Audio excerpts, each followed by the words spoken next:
92 hours and 21 minutes. That's how long my final in-game save file indicates I've been playing. Mind you, that does not include all of the times I've reloaded, or my second save file that I'm live streaming, or even character creation. If we look at my Steam play time, well, you can see that I've spent about 104.9 hours with this game. Suffice to say, there is a lot I want to cover here. Hello everyone, my name is Clay, and today I invite you to spend a nerdy moment with me as I discuss Owlcat Games' second CRPG, Pathfinder Wrath of the Righteous, an adaptation of the tabletop RPG adventure path of the same name by Paizo Publishing for Pathfinder 1st Edition.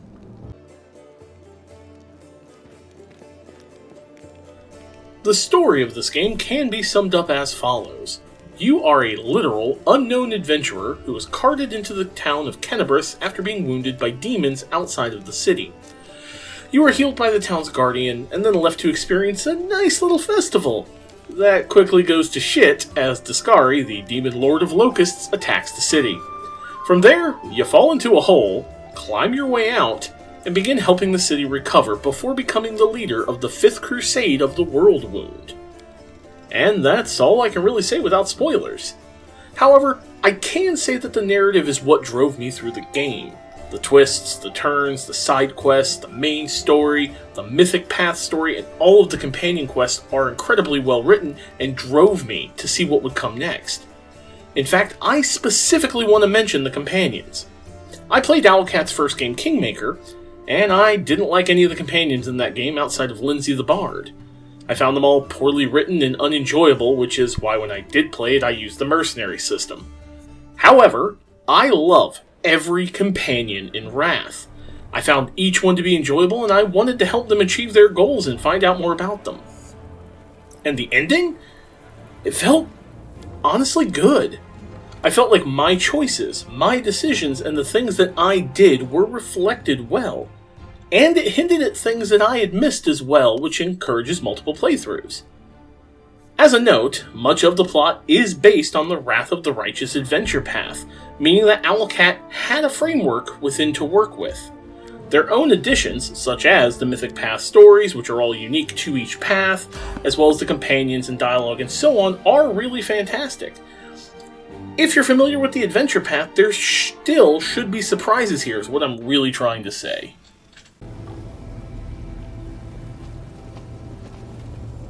The game is also gorgeous, but does have some issues graphically. There are some bugs here, including a really nasty one that seems to be a memory leak, where the game will drop to single-digit frame rates out of nowhere. Restarting the game completely can fix that one. But outside of that, the environments are lovely, the character models are wonderful, the armor and weapon designs are fantastic, and the spell effects are really cool. I personally didn't really need the full camera rotation, which I think has an adverse effect on the frame rates, but that's a personal choice here. The UI has also been improved as well, with warnings showing you when bonuses won't stack, which is nice and incredibly helpful.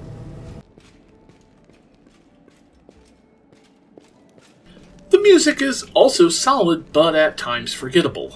I frequently found myself running YouTube videos in the background while exploring, as the ambient music was just that, ambient.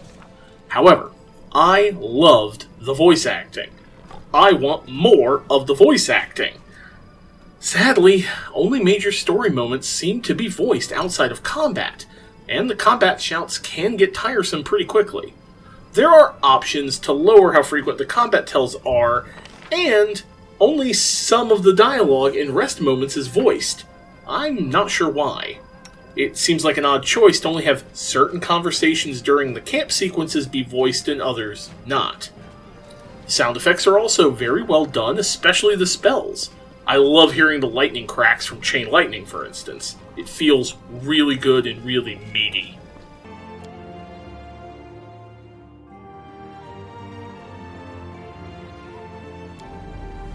The actual gameplay here can be divided into two broad categories, Exploration and Crusade mode. In exploration, you will adventure through defined zones, or the world map, fighting monsters, collecting treasure, dealing with traps, and so on. The system it's all built on is the first edition Pathfinder rule set, and it's well represented here. Almost every class is available. I miss you, Summoner. And if you are familiar with the pen and paper rules, you will instantly understand what's going on here. However, the game's not going to teach you the pen and paper rules, so be aware of that. Character creation is also nice and detailed as well, with something like 25 classes to choose from. Don't worry, however, as you can freely respec literally every aspect of your character later in the game should you so choose. Just look for a chap named Hillor in any of the bases in each act.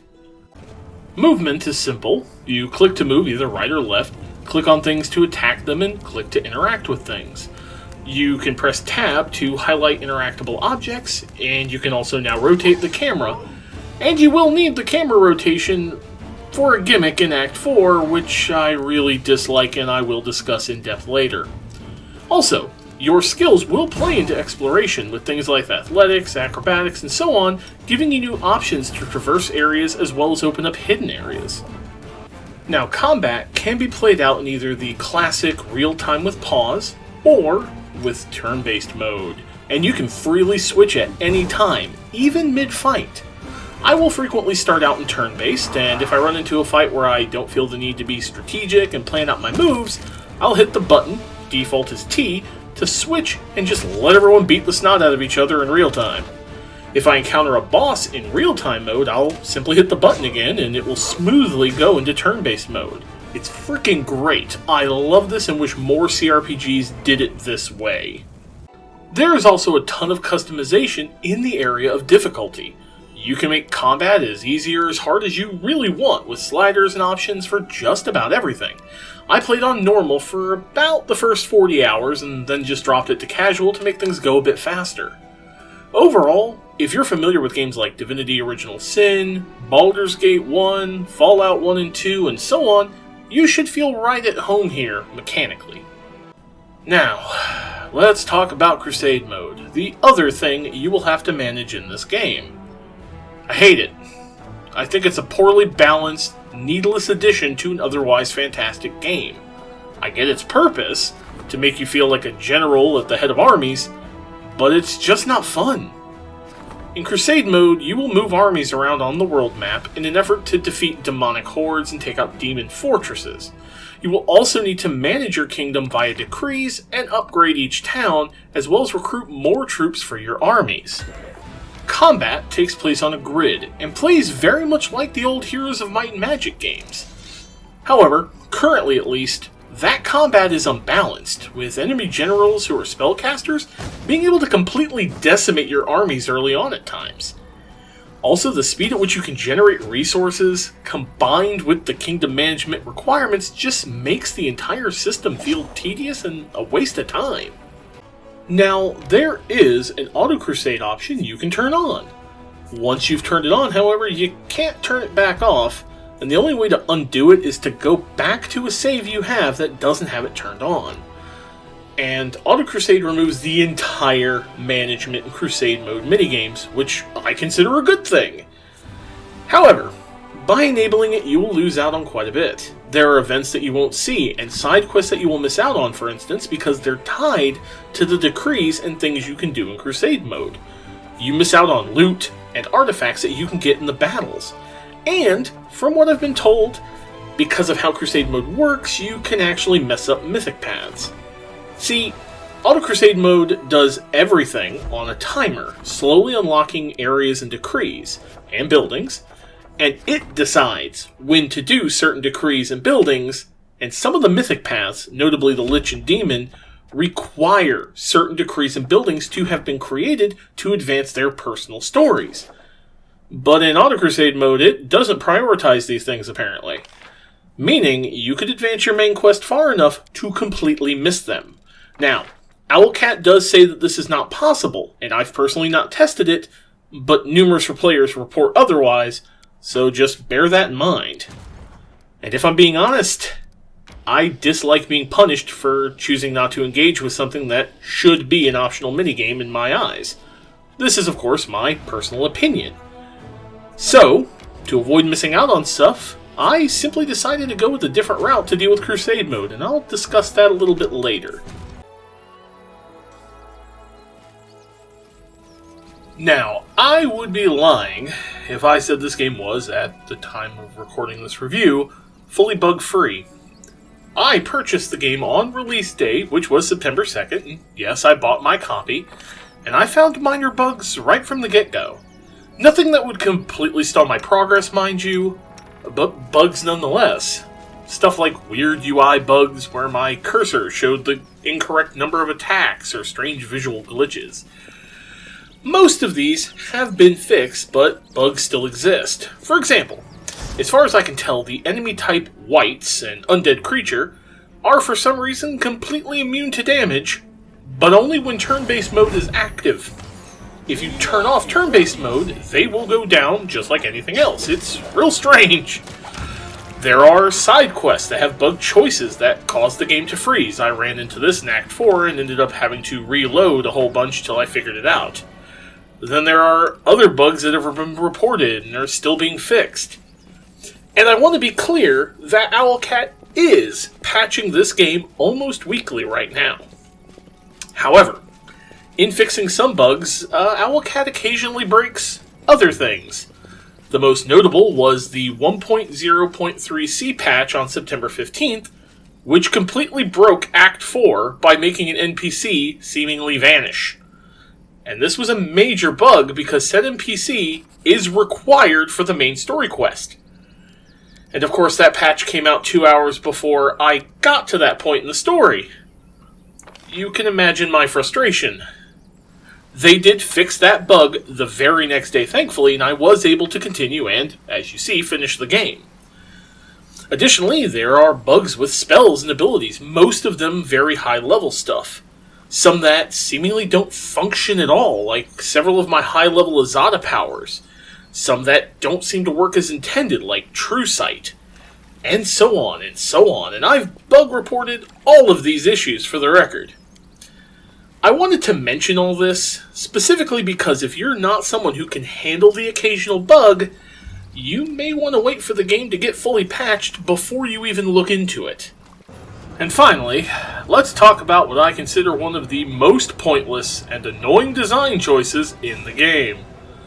Act 4's City. This part will contain some minor spoilers, so if you don't want to be spoiled, just use the time codes in the description of the video. Basically, Act 4 takes place in the Abyss in a large city. And to show the ever-changing nature of the Abyss, the city itself will shift and move. And this movement is attached to your camera rotation. Depending on the angle that you have your camera sitting at, the walls and buildings will move around, closing areas, opening areas, and so on. Now, you're supposed to get a tutorial upon entering the city explaining all of this, but myself and others didn't. So I spent hours, literal hours, trying to puzzle out why buildings moved. When I finally did discover the reason, I about had it. You could have had the buildings in the background shift and move to show the changing nature of the plane. The rotation to shift the city is purely a gimmick. It adds nothing to the gameplay. And it's so precise that it can take a fair amount of fiddling to even figure out just where to put the camera to get the world to move. It's pure annoyance. And honestly, I really wish it wasn't in the game.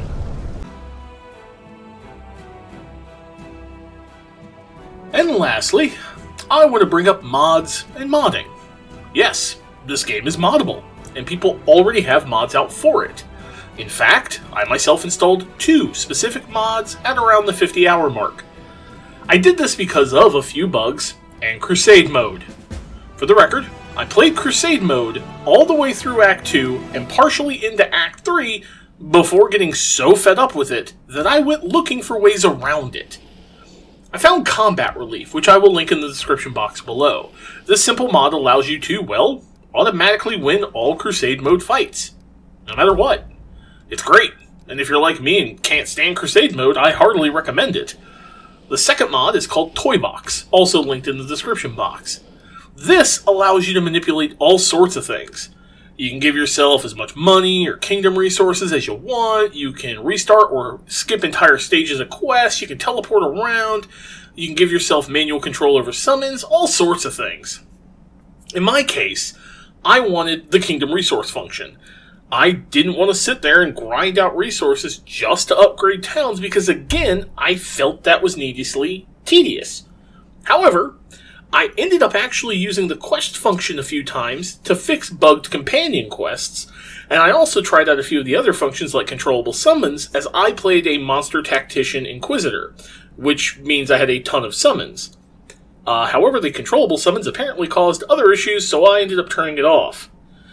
If not for these mods, Crusade mode would have caused me to quit the game. I'm not kidding.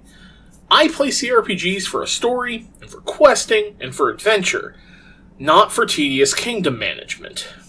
As a note, you will need Unity Mod Manager to get these mods working, but it's not super difficult. And again, I want to stress, I played 50 hours of this game, half of my playtime, unmodded, before I resorted to this. So after all this, I'm sure you're wondering how I feel about this game. Well, let's put it this way. I've been playing CRPGs since the early 1990s. I've played Baldur's Gate, Icewind Dale, Arcanum, Temple of Elemental Evil, Neverwinter Nights, and so on and so forth over the years. And this is one of the best CRPGs I have ever played. There is a reason I'm streaming a second run, link in the description box, where I'm going to do the Swarm That Walks Mythic Path. There is a reason I went out of my way to mod the game so I could continue. There is a reason I have spent over 104 hours on the game, and I'm already thinking of a third run for either Lich or Aeon. I'm not sure which yet. This is a special game, and once Owlcat gets the bugs ironed out, I think it will be one of, if not the best CRPG released to date. The variance in the stories, the characters, the way the game actually plays, it's all really solid. My advice? If you can handle some bugs, get it right now. It's absolutely worth your time. But if you prefer a more polished experience, give it a few months. Wait for the game to be patched. Maybe wait for the upcoming DLC that's going to continue after the end of the story. Hell yeah! And then pick it up. If you like CRPGs, you will not be disappointed with Wrath of the Righteous. And personally, I want Owlcat to adapt more of the Pathfinder adventure paths. I want to see things like Carrion Crown, and Iron Gods, and Rise of the Rune Lords adapted. Owlcat clearly has learned from Kingmaker, and I can only see things improving even more from here. As always, I want to thank you all so very much for watching. If you like my content, please consider hitting that like button and subscribing. It really helps out, and consider sharing the review if it helps you make a decision. Check out all my other reviews, my Let's Plays, and now my live streams. And hey, be kind to each other, stay nerdy, consider checking out my Patreon, and I'll catch you all in the next one. Take care.